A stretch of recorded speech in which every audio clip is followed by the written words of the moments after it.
Hello everyone, ఈ వీడియోలో కల్కి 2898 మూవీకి నా థియేటికల్ ఎక్స్పీరియన్స్ షేర్ చేసుకుంటున్నాను. ఆల్రెడీ రివ్యూ ఇచ్చేసావు కదా భయ్యా, మళ్ళీ ఇదెందుకు నాకు అనుకోకండి. రివ్యూలో మాకు కొన్ని లిమిటేషన్స్ ఉంటాయి. సీన్స్ గురించి మాట్లాడలేం, అక్కడ మాట్లాడితే స్పాయిలర్స్ ఇస్తున్నా అని రక్కేస్తారు అని సపరేట్గా ఈ వీడియో చేస్తున్నా. ఈ వీడియోలో నాకు ఏ సీన్స్ నచ్చాయి, ఏ సీన్స్ నచ్చలేదు, ఏవి ఇంకా బాగుండాల్సింది, అంతేకాకుండా కల్కి పార్ట్ 2లో చెప్పాల్సిన సమాధానాలు ఏంటి అనేది కూడా ఇన్ డీటెయిల్గా మాట్లాడుకుందాం. నాన్న ఎడిటరు, మన ప్రేక్షకులకు ఒక నోట్ వేసుకోమ్మా. మై డియర్ సబ్స్క్రైబర్స్, ఇది ఒక స్పాయిలర్ వీడియో. కల్కి సినిమా చూసిన వాళ్ళు మాత్రమే ఈ వీడియో చూడవలసిందిగా నా మనవి. మళ్ళీ కల్కి చూడకుండా ఈ వీడియో చూసేసి మమ్మల్ని కామెంట్స్లో దొబ్బకండే. అండ్ మన రివ్యూ వీడియోలో బేసిక్ స్టోరీలు అని చెప్తుంటే స్టోరీ చెప్పేస్తామండి భయ్యా అని మీద పడిపోతున్నారు. అది స్పాయిలర్ ఎలా అవుద్ది భయ్యా? ట్రైలర్ చూశాక లేదా బుక్ మై షోలో టికెట్ బుక్ చేసుకుంటున్నప్పుడు ఆర్ ఐఎండిబిలో కూడా ఉండే స్టోరీ లైనే అది. ఏదో స్టోరీ మొత్తం చెప్పేసినట్టు ఫీల్ అవుతున్నారేంటి? ఆపండి అలాంటి కామెంట్స్ అన్ని దయచేసి. Before getting in to the video, మీరు మన ఛానల్ని ఇంకా సబ్స్క్రైబ్ చేసుకున్నట్టయితే ప్లీజ్ డూ సబ్స్క్రైబ్ అండ్ అలానే పక్కన ఉన్న గంటను గట్టి కొట్టండి. ఎక్స్పీరియన్స్కి ముందు ప్రీ రిలీజ్ హైప్ గురించి కొద్దిగా మాట్లాడుకుందాం. కల్కి movie actually May 9th release అవ్వాలి. అదే టైంకి ఏపీ ఎలక్షన్స్ ఉండడంతో పోస్ట్ పోన్ అయింది. ఒక రకంగా వాళ్ళకి మంచి పనే జరిగింది అనుకోండి. గవర్నమెంట్ మారింది కాబట్టి ticket hikes, special show permissions, గత 5 ఏళ్లుగా ఆంధ్రప్రదేశ్లో చచ్చి బతికిన సినిమాకి మళ్ళీ పూర్వ వైభవం వచ్చేసింది. అదంతా పక్కన పెడితే కల్కి is one of the badly promoted film. ఒక 7 కోట్లు పెట్టి బుజ్జి అనే కారును తయారు చేసి అన్ని సిటీస్కి తిప్పి ఇది బుజ్జి సార్, 7 కోట్లు పెట్టి చేశాం సార్ అని బుజ్జిని మాత్రమే యూజ్ చేసుకుని ప్రమోట్ చేశారు తప్పితే క్యాస్ట్ అండ్ క్రూ ఎక్కడా తిరిగి ప్రమోట్ చేసింది లేదు. మేబీ రిలీజ్కి ముందు ఓవర్ ద టాప్ ఎలివేషన్స్ ఇవ్వకూడదు అనుకున్నారేమో, మరి వాళ్ళకే తెలియాలి. కల్కికి ఎంత హైప్ రావడానికి ప్రభాస్ ఫ్యాన్ సోషల్ మీడియాలో 24/7 చేసిన డ్యూటీ అని చెప్పడంలో ఎటువంటి అతిశయోక్తి లేదు.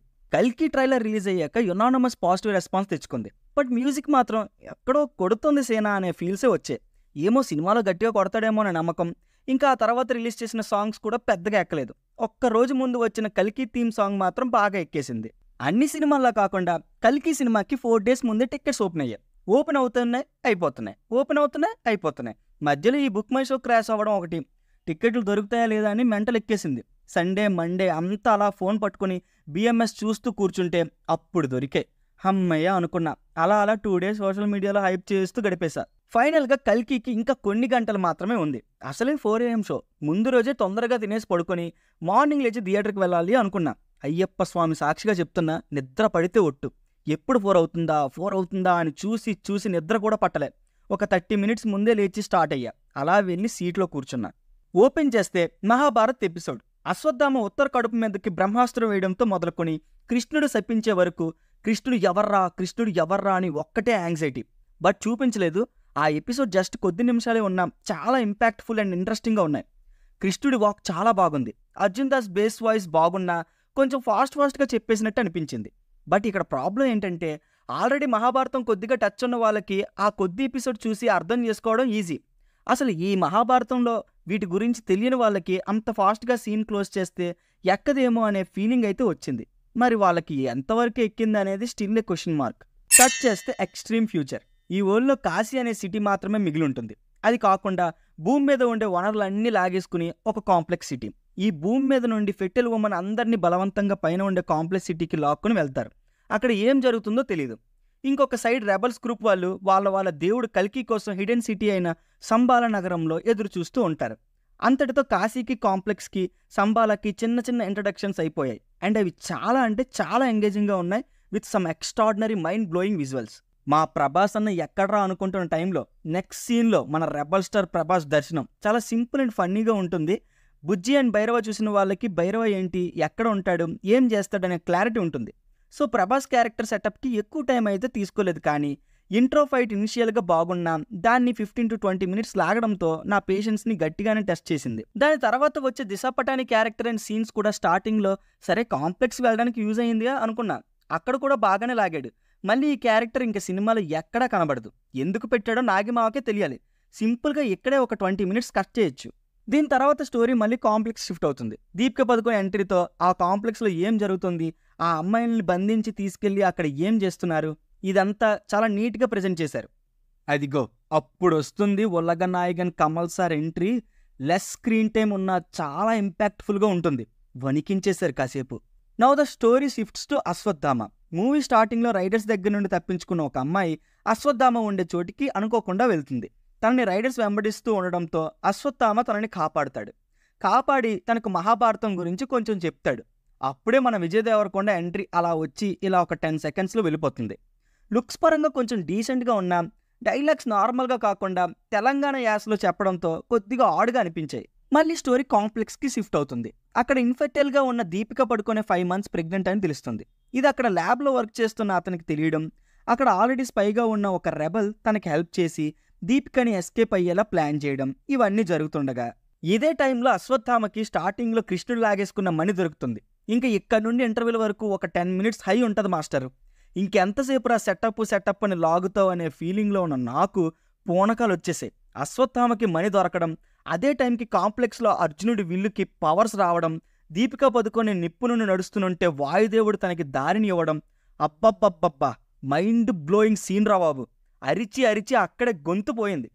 చెప్పాలంటే అది ఇంటర్వ్యూ. రెబల్స్ దీపికని వాళ్ళ వెహికల్లో తీసుకెళ్తున్నప్పుడు యానాబెన్తో ఏదో ఎమోషన్ ట్రై చేద్దాం అనుకున్నారు, కానీ అక్కడ మళ్ళీ 20 minutes స్లోగా ఉండడంతో ఆ ఎమోషనల్ ఇంపాక్ట్ అయితే లేకుండా పోయింది. ఆ ఒక్క 20 minutes అయ్యాక అసలైన స్టోరీ మొదలవుతుంది. బౌంటీ హంటర్స్ నుండి కాపాడటానికి అశ్వత్థామ వస్తాడు మాస్టరు. దీనమ్మ హై. అక్కడ అశ్వత్థామకి భైరవకి చాలా పెద్ద ఫైట్ అవుతుంది. భైరవ తన బ్రెయిన్ని ఎంత యూజ్ చేసినా అశ్వత్థామ పవర్స్ ముందు అవన్నీ దేనికి పనికిరావు. అశ్వత్థామ కళ్ళల్లో సుమతిని కాపాడాలనే కసి నిజంగా అశ్వత్థామ పూనాడేమో అనిపించింది. అప్పటి వరకు కామ్గా ఉన్న థియేటర్స్ అంతా ఒక్కసారిగా జై అని లేచింది. ఒక సపోర్టింగ్ రోల్ స్క్రీన్ మీద కనబడుతున్నప్పుడు ఇలా ఎప్పుడు అరిచినా కూడా సరిగ్గా గుర్తులేదు. అక్కడి నుండి సినిమా సంబాలాకి షిఫ్ట్ అవుతుంది. సుమతిని అందరూ అమ్మ అని పిలుస్తారు, అశ్వత్థామతో సహా. తన రాకతో సంబాలాలో ఎప్పటి నుండో పడకుండా ఉన్న వర్షం కూడా పడుతుంది. ఇంకా మన భైరవ తన ఫ్రెండ్ని మోసం చేసి రైడర్స్తో కలిసి సంబాలాలోకి ఎంటర్ అవుతాడు.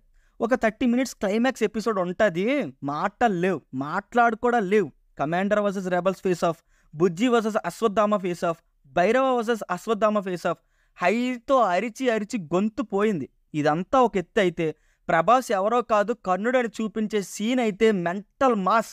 అస్సలు ఎక్స్పెక్ట్ చేయలేదు. ఫ్యూజులు ఎగిరిపోయాయి. కల్కి వస్తాడు అనుకుంటే బదులుగా కర్ణుడిని పంపాడు.